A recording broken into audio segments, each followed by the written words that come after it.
Hey, I'm Alex Radical from Board Game Co. And today we're doing another to back or not to back, where we're going to be going over all the various crowdfunding campaigns, talking about what makes sense to back, what doesn't, generally showing you what's out there so you can know what's should or shouldn't be on your radar as we go through it. This week I did not think we were going to have a to back or not to back. I thought this was going to be a late pledge video instead, but turns out there's a few campaigns to go over, and rather than having a, next week will be a dead empty. Next week will be dead empty, so next week we will do the late pledge video instead. But before we go ahead and start off, let's start off as usual with Cult of the Now, where we go ahead and talk about a currently available game, and in this case is going to be Azul Queen's Garden, which I'm realizing now the current stock says 3 left, which means by the time you watch this, that might even be 0 left, and if you do watch this, it's Azul Queen's Garden. We're going to talk about Azul Queen's Garden, which is the Cult of the Now. The reminder that even though I want to dive into all the various crowdfunding campaigns, there's always games available now at reasonable price points, where you don't have to wait a year, you don't have to wonder what the reviews would or wouldn't be, because there's like 14 people previewing it, 1 person reviewing it, and just not enough coverage out there. Cult of the Now is where you can go ahead and save money, get games that are well vetted, and get them now instead of a year and a half from now. And Azul Queen's Garden, maybe 3 of you, if that many, will have the opportunity to go ahead and get this on Game Nerds and not sponsored and all that stuff. Although speaking of sponsored, as usual before we dive into this video, remind you that I do work for Gamefound. I've been doing this video series for 4 years now, but I have worked for the Gamefound for a little over a year. Please take that into account as we go through these campaigns.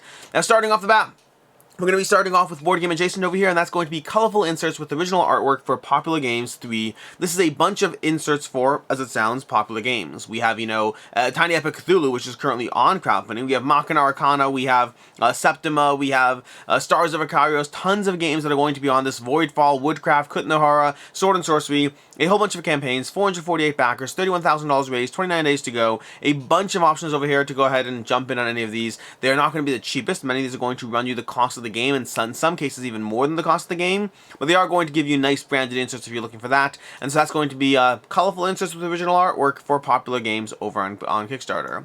Then we have over on Kickstarter as well, we have Paladin Card Protection Season 8. This is coming to you from Board and Dice. It's going to be 420 backers, $46,000 range raised, not ranged, and it says over here, welcome back for the final season of Paladin Card Production. I don't know if that means literally the final season or if it means just the most recent season. I'm not sure if that's a language thing, because I don't see why they would make this the final season ever. I don't see a strong reason for that, but I don't know. Either way, but this is going to be Paladin Sleeves. Paladin Sleeves have been around for quite some time. They sold a whole lot of packs of sleeves over here. I think they said 3 million sleeves or something like that, or 3 million packs of sleeves. One of those two, although there's a big difference between those two numbers. But we have a whole bunch of options over here. 25 packs for $58 going to be the lowest tier, and that goes all the way up to 300 packs for $420, which is a much better price point, with the caveat that you have to spend $420 to get that price point, so that is going to be the big trade-off there. But that actually does bring the price point of the sleeves to a much more reasonable price point for what is basically, I think, 80 micron thick sleeves. So it's going to bring them to a reasonable price point for 80 microns, not reasonable, a beyond reasonable, a good price point for 80 micron thick sleeves if you're in the market for, well, Paladin sleeves in general, or any sleeves in general. And then from there, we're going to go ahead to AdapTableTop. We actually have like 4 Board Game Adjacent this week. There's going to be a bunch of games to go over, but it's 4 Board Game Adjacent. We have AdapTableTop, a tabletop extension with adaptable levels for any board game, $32,000 raised, 228 backers. This is another one of those systems that sits above your table, giving you space underneath your table for, rolling dice, storing cards, drinks, snacks, all those usual things. This is just another one of those systems. I don't know necessarily the strengths or benefits of this one as opposed to anything else, but if you want to go ahead and back it,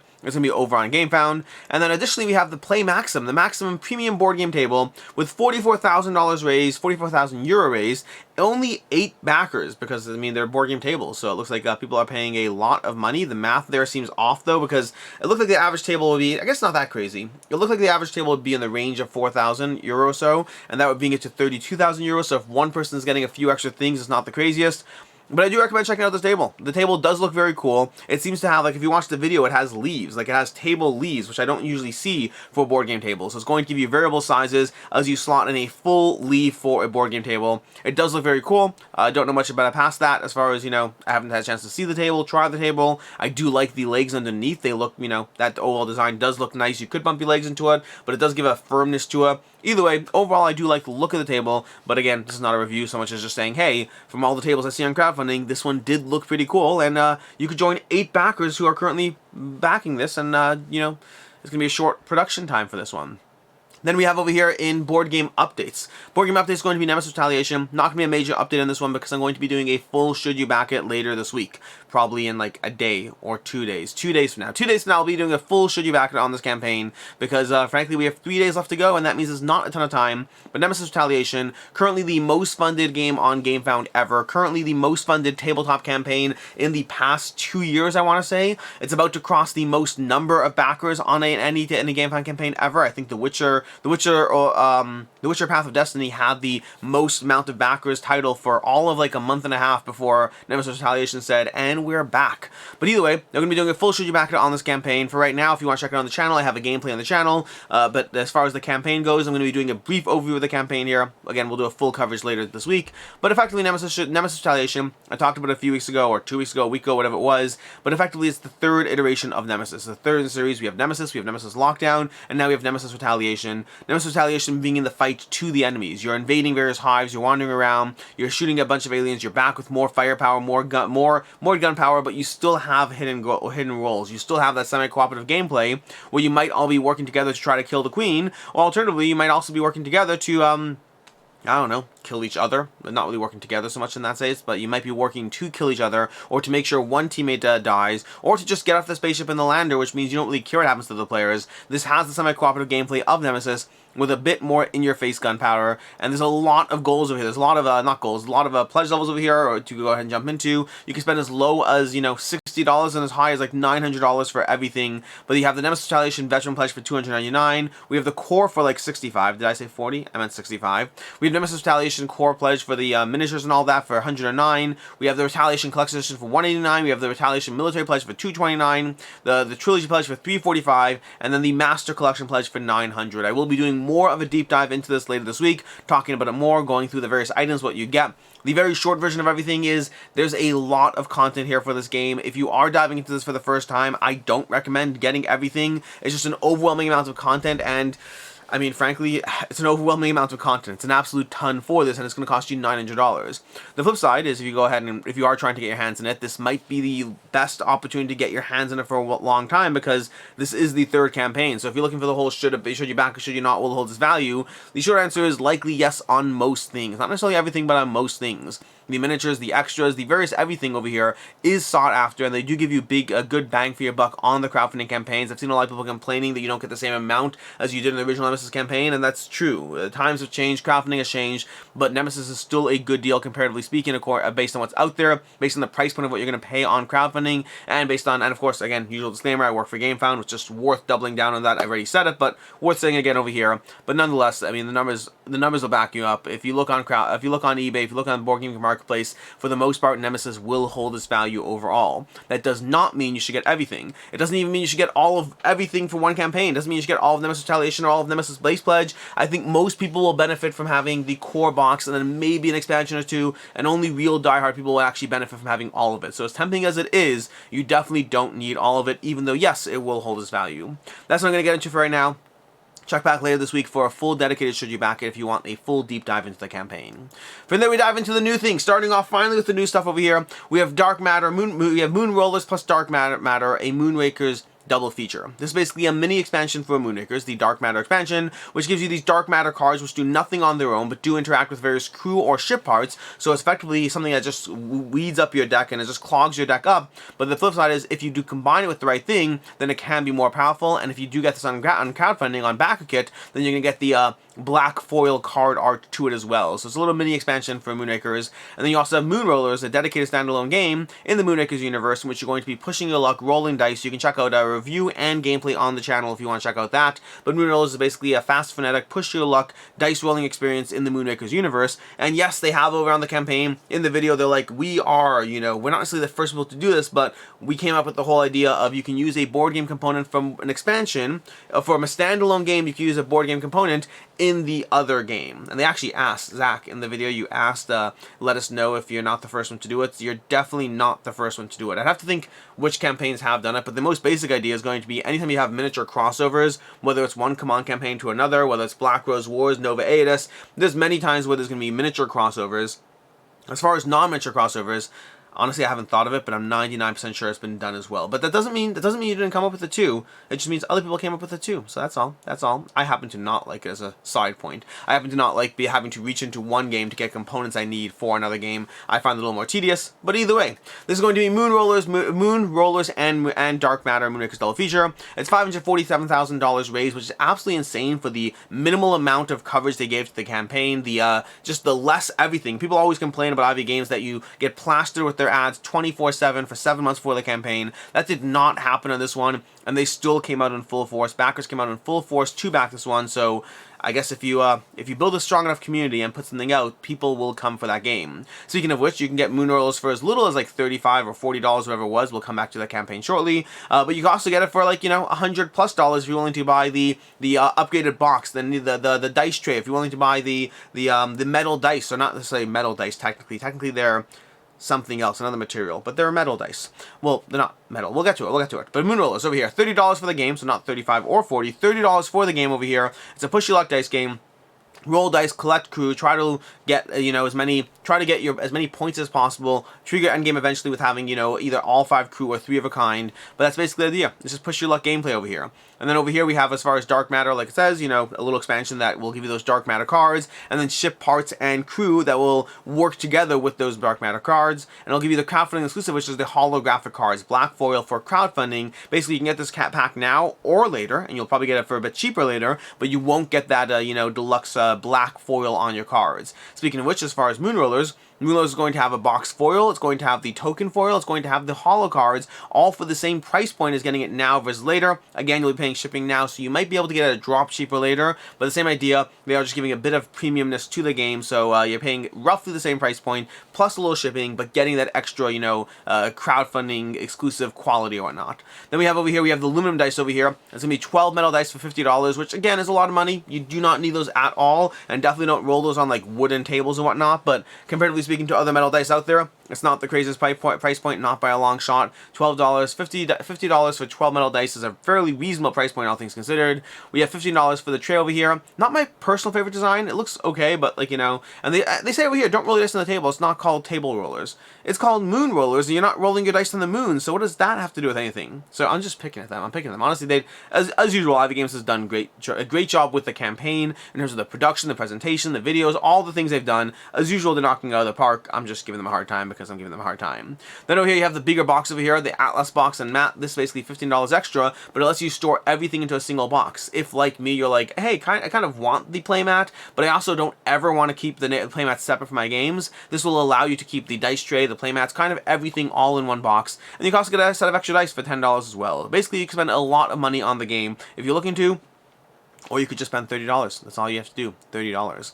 As far as should you back or should you not, will it hold its value? Very short version on this one is yes, it will. Moonraker stuff, IV game stuff in general, they do a great job holding the value. The fact that they're giving you the same price point as it will be later, yes, there'll be some extra shipping on it, you'll be paying a bit more, but it has that extra degree of premiumness, and people will hunt down those copies. IV Games, it's evident from this campaign over here, from 7,000 backers, from $540,000 raised. It is evident they have a community who want their products, and you won't have a hard time getting your $30 back or whatever it is down the road if you find that this is a game that's not for you or whatnot. So yes, it will hold its value. Moving on, we have Star Realms Deluxe Colonial Collection over here. A beautiful, portable, all-foil Star Realms collection. Basically, Wise Wizard Games previously did the Star Realms Nova collection. And actually, I was hoping to have... I have the Star Realms Nova collection. I was hoping to have coverage before the campaign went up, just as far as showing you the cards and whatnot.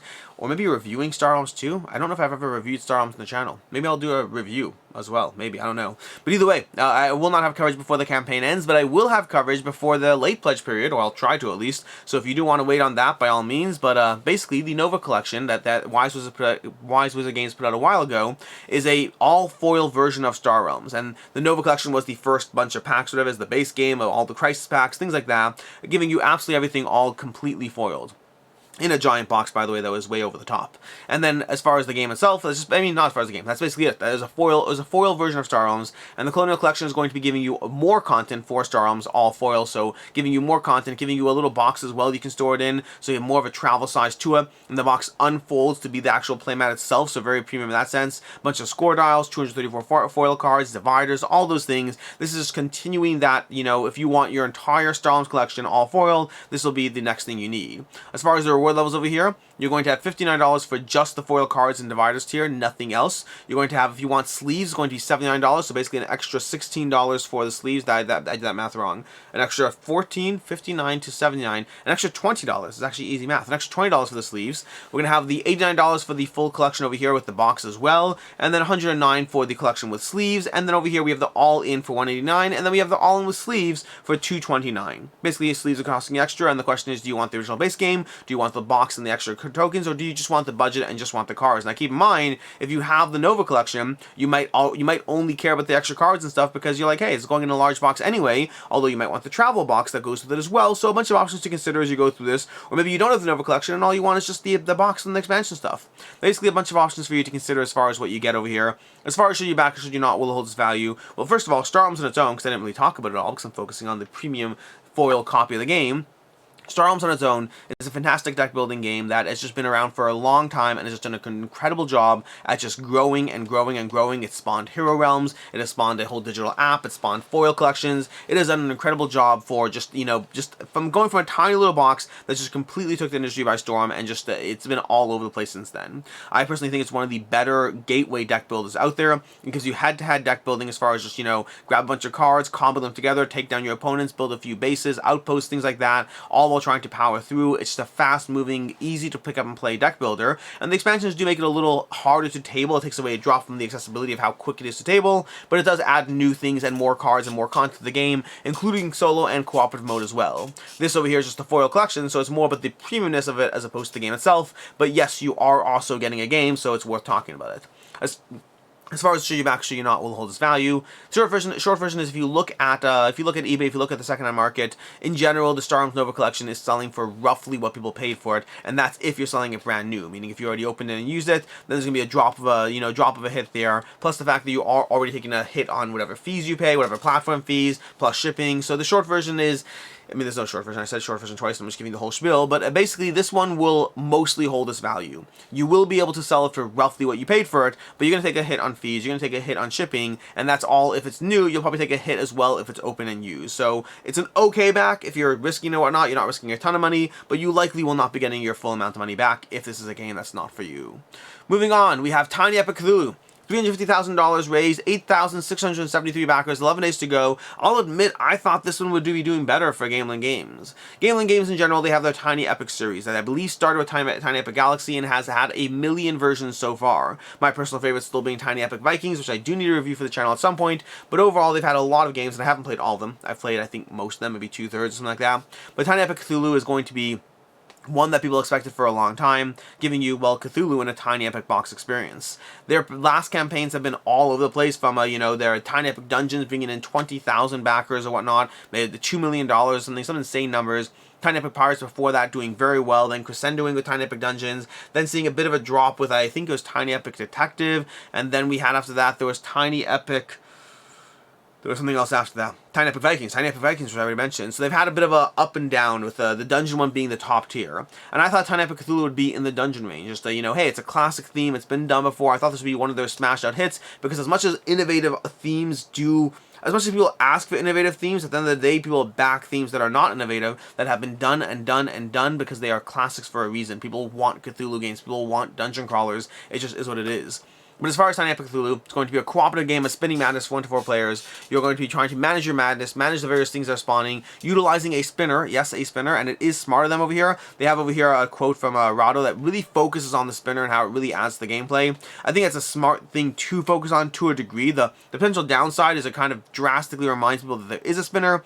The flip side of it is I've seen a lot of people, myself included, who have seen the spinner and thought to themselves, really? A spinner? Is that really what we need? And so having Rado focus on the quote over there with saying hey, here's all the reasons why it is innovative, why it is amazing, why it does work and it is necessary for the game. I think that is a good thing to hopefully calm some of the people who are skeptical of the spinner. Now, keep in mind, I am skeptical of the spinner. I'm still skeptical of the spinner, but I will say that reading the quote made me marginally less skeptical, just because of the nature of the fact of it's not purely a spinner. It's a spinner that has 10 directions one way and 15 directions the other. It's something that works better, because I was always like, hey, just use dice, use any other modifier randomizer. The way they've done this one does mean that I can see the reason for the spinner to exist. I'm still not sold on it. It feels like a dated mechanic, but they may have done something good with it. But either way, they highlighted the quote over there on the page over there. But past that, This is going to be the base game, this is going to be the expansion, typical for Tiny Epic games, and then they're going to have various pledge levels starting off with $20 for the print and play, which is going to give you access to everything, going from there $25 to the base game, which is the retail version of the game. You can just wait at retail and get it there. Do not get this pledge level by any means, it's not the one that makes sense to get. We have over here, we have the Deluxe game, $30 for the Deluxe version of the game, and then we have $40 for the Deluxe plus the expansions and all that, and then we get to double bundles and all that stuff as well. As far as should you back it, should you not, will it hold its value? Likely the same answer as any Tiny Epic game, which is to say that if you're looking at the game itself, you'll be able to get most of the stuff over on crafting. You'll be able to get the game, the expansion over on any retail store and whatnot, and then the extras at conventions or on the website. So in general, you are going to be getting an easier time. If you're just interested in the game and you're not worried about, you know, a few dollars here, a few dollars there, then getting it on crowdfunding does make the most sense. But as far as holding its value, their games rarely do hold their value overall. They are too all over the place. They're too easy to find. The exclusives usually are small little modular expansions that aren't as sought after. And so generally their games do not do a good job holding the value in the second-hand market. Similar to Star Realms before, you won't take a total hit. You might spend $40 plus shipping on the game and then get back, you know, $35 less shipping. So you are going to take a hit if you sell this one, but not any major hit. So, and again, you're talking about like, you know, $5, $10 here. It's not a huge difference, but that's ultimately Tiny Epic Cthulhu. And with that, let's go to the next one, which is going to be Party Panda Pirates. Party Panda Pirates, 1,489 backers, 11 days to go, $78,000 raised. And disclaimer before we dive into this one, that Party Panda Pirates did do paid coverage on the channel around the game. Please take that into account as I go through the page.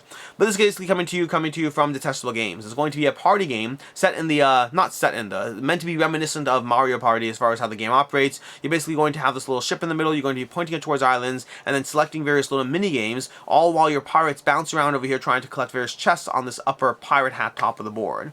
The goal is to get engaged with a variety of mini games. The current prototype whatnot has like 6 mini games, but I believe the goal is to have 12 in the base game, plus stretch goals, plus expansions. I think they're already up to around 20 mini games total, and that number might well continue to creep up as the campaign continues. This is being brought to you from Detestable Games, who brought you Dodos Riding Dinos, which is one of the more popular, you know, party, light, fun little race games out there in recent years, and so this is going to be very much up their alley, their vein of games as far as how this goes. But basically it's mini games. It's a bunch of little mini games, little dexterity stuff, flicking things, throwing things, a bunch of small stuff. In fact, recently actually there was that game, Tiny Ninja Tournament, something like that, that was going for a similar kind of party carnival vibe, and this one's just taking it to a full-on, just straight-up party game, leading into it, doing a good job between their brand, between the way they marketed, overall doing a good job as far as the campaign goes.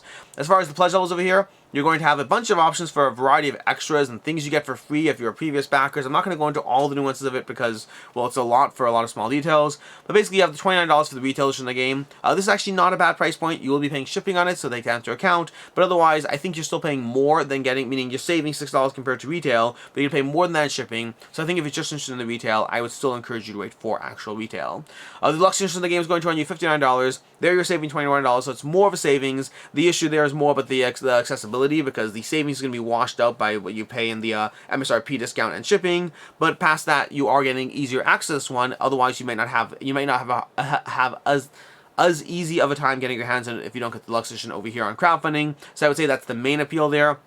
And we have Deluxe Plus, which is giving you a bunch of extra over here, the free Raft Mini expansion, the Deluxe Edition, plus the eye patch, pirate hat, plushie, all those extras for $85 as well, for another $26 for the game. As far as should you back or should you not, will hold its value. The short version is probably yes-ish. I say yes-ish in the same vein as some of the previous ones, which is to say I don't think you're going to be making a ton of money on this one, and even if you do get your money back, you'll be getting roughly par, and maybe we'll take a small hit. But looking at their past games, looking at Dodos Riding Dinos, looking at some of the other titles, that are harder to get their hands on, that aren't currently available in retail, when their games are harder to get their hands on it, they do hold their value compared to what you got for it on Kickstarter. Which means if you're talking about the Deluxe, if you're talking about the extras, the things that are going to be harder to get your hands on, I think this one will hold its value overall. Certainly not a guarantee. Their games are like a little all over the place. They've had some that are wildly successful, and some that have been a little bit more forgettable, so it's hard to say for sure, but I do think that the party nature of this game, combined with the Deluxe Edition, combined with their audience fan base, I think that even though $60 is a decent amount, I think you're mostly going to get your money back, less the shipping you pay for it. You are paying a little bit more for it, so I think you'll still take a bit of a small hit, but nothing crazy as far as the game goes. Moving on, we have Way of the Samurai Roll and Write by Alone Edition. 805 backers, $27,000 raised, 12 days to go. Way of the Samurai is a roll and write game in the Way of the Samurai system from Alone Editions. So basically they already have the game itself that's come out. Now they're doing a roll and write in that game. That's basically everything you need to know. That's all the stuff you need to know as far as the game goes. You'll be rolling dice, checking off boxes, trying to win it in this solo game. We have the Steel Pledge, which is going to be €16 for the game, and then from there you're just getting multiple copies of the game if you want additional copies of the game. And then of course paying for shipping and all of that. As far as should you back or should you not will hold its value. Short version with Alone Edition games in general is they have a very dedicated fan base, but not a ton of wide availability. Usually what I say about their games, and I assume the same is going to hold true here as well, which is if your goal is whether it'll hold its value, I don't think it will. If your goal is this the easiest way to pick it up as opposed to having to try to hunt it down in some way, shape, or form, I think this is the easiest way to get your hands on it as opposed to some other method of trying to track it down.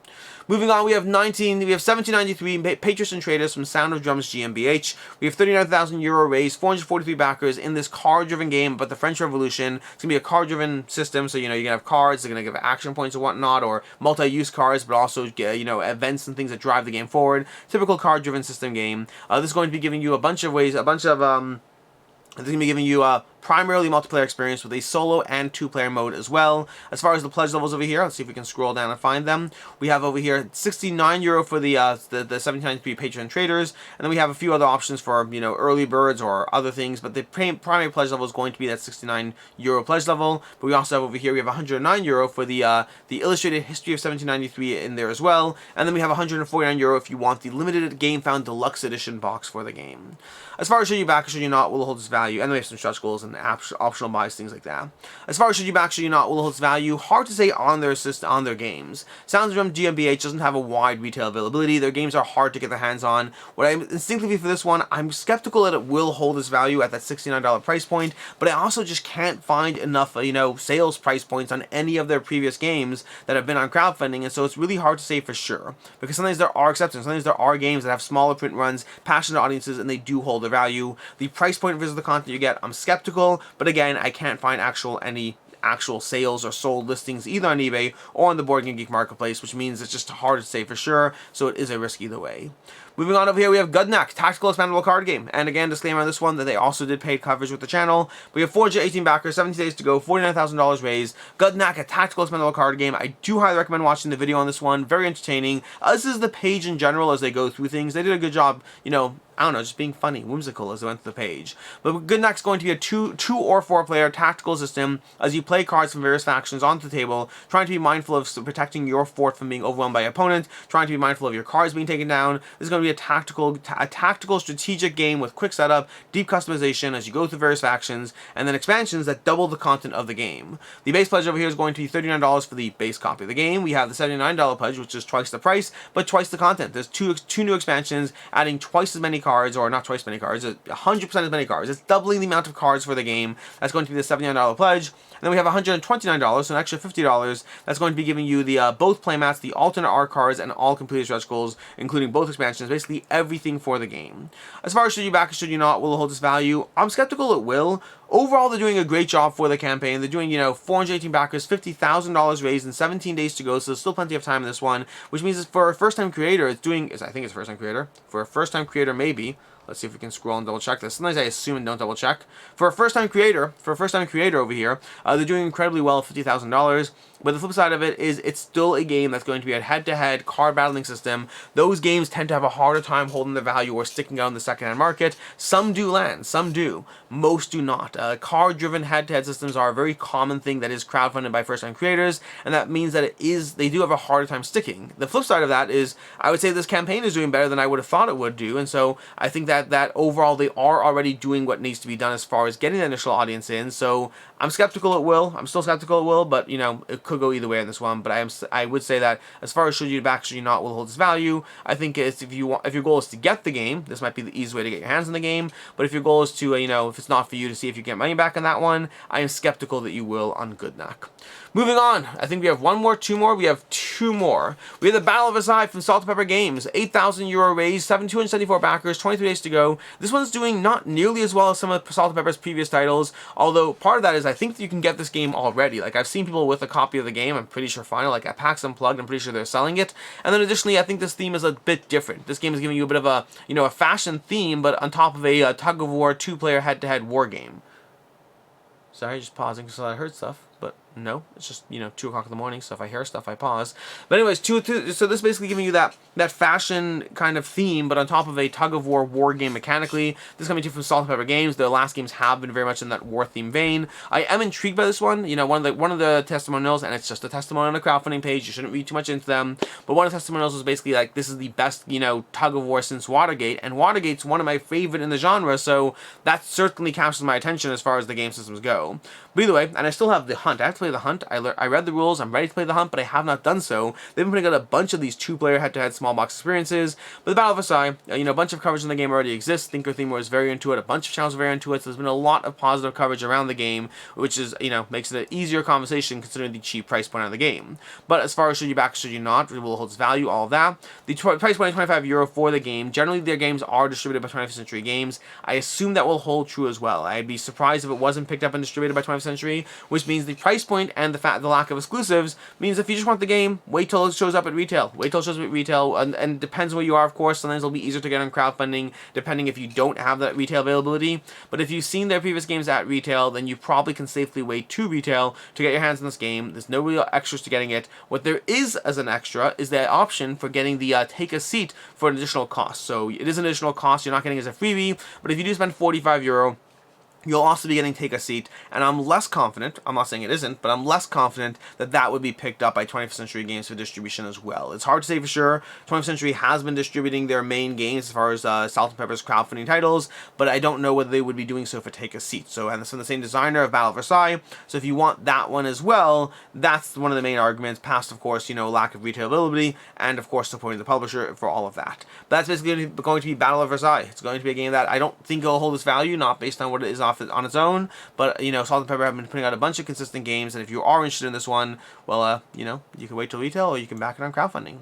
Moving on to our last campaign of the day, we have Colonial 1700 to 1800 from, I'm not going to pronounce that over there. We have 256 backers, €36,000 raised, 24 days left to go. This is going to be a Gamefound exclusive. This is going to be only on Gamefound, the whole campaign, only on Gamefound, no retail availability, at least based on what they say on the page. So, hopefully hopefully that remains true. It's not necessarily hopefully, it's more about if you tell people a certain thing and they back because of that, then as much as I want everyone to have access, there's that weird dynamic of wanting everyone else to have access, but also wanting to respect the fact that you told people something and that got them to back because of it. So that's the kind of conversation. But either way, Colonial over here is going to be a 2-player head-to-head game by default, although there's going to be the various expansions not only add more content, but increase the player count of the game as well. But past that, as far as the pledge levels on this title over here, we have, and this is also going to be a card-driven system. I don't have a firm handle on the gameplay, so I don't know enough to talk about the gameplay well, but it's going to be another card-driven system. And then we have a bunch of add-ons over here. We have the core pledge for €150. We have over here the Cure de Bory for, this is just supporting the project. We have €50 for the core, not the main system pledge, but the core box. And we have the various retail levels over here, plus the individual expansions all broken out if you want any of those, well, individually. As far as should you back or should you not, will it hold its value? I'm skeptical it holds its value. I think the price point on this one is not cheap. I think it does look well put together, but for a first-time creator with no, no particular hook, there's no main hook as far as, this company or that designer or any of those things that bring you on board, which means the price point on this one combined with that has me skeptical it holds its value. The main reason it might hold its value is that Gamefound exclusive aspect of the entire campaign is crowdfunding exclusive, and it does prove to be an amazing, incredible game. There will be people who want to hunt it down, but usually that's the exception, not the norm. So I would say if you're hedging your bets, this one will probably not hold its value, but if you are interested in getting your hands in it, this is almost certainly the best way to get your hands in it, as opposed to, well, trying to hunt down a copy from a few hundred copies in the wild. And that's basically everything. That's all the campaigns we have today, which means, as usual, it's time for our picks of the week. Our picks of the week are going to be the pick of the game that I am the most interested in, as well as the game that I personally most interested in and most excited about, whether I've played it or not, and then the game that I think is the most likely to hold its value. This does not mean the best bang for your buck as far as, cost of the game itself, just what makes the most sense to get on crowdfunding as opposed to getting it at retail. And I will note, I'm not counting Nemesis in this because Nemesis was an update. We'll talk about Nemesis in its own dedicated Should You Back video, but starting from Moonrollers onwards is where I'm counting for today. And speaking of which, Moonrollers is going to be the one that I think is the most likely to hold its value. I think this is the best back overall as far as the price point, what you get, and as far as, holding its value in the secondhand market if this is a game that's not for you. IV games in general, their games have done tremendously well, so Moonrollers, and Moonrakers Darkmatter is going to be my value pick of the week. As far as my personal interest pick of the week, for that one I'm going to be going with Versailles. The Battle of Versailles over here, the game game looks very cool. I like Watergate a lot. I definitely want to pick this one up and play it at some point. They've been putting out a bunch of these small box games, and some of them have worked for me. Well, they've all been enjoyable so far. Some I've kept and some not yet. But yeah, that's going to be Battle of Versailles from Salt and Pepper Games, and that's going to be my personal interest pick of the week. And that's basically everything. Usually at this point I talk about games coming up next week, but we don't have games coming up next week because there's nothing launching this week because we are heading into the holiday season. So to that end, I'll say that if you're looking for games, there's this little video I did last week of 10 great stocking stuffers. So if you're looking for games as gifts or whatnot, and because there's nothing new coming to crowdfunding and saving a little money, this is a little miniature shopping guide for those in your life or just you in case you want to, I don't know, just get something for yourself. Treat yourself. Treat yourself. You deserve it. You are into things small. Get you know, I don't know, 4 Northwood. Get 4 Northwood. If you're buying it for yourself, play a solo game, get 4 Northwood. That's basically going to be everything. Until next time, I'm Alex Radical from Board Game Co. I appreciate you all being here, and as always, I hope you have a good one.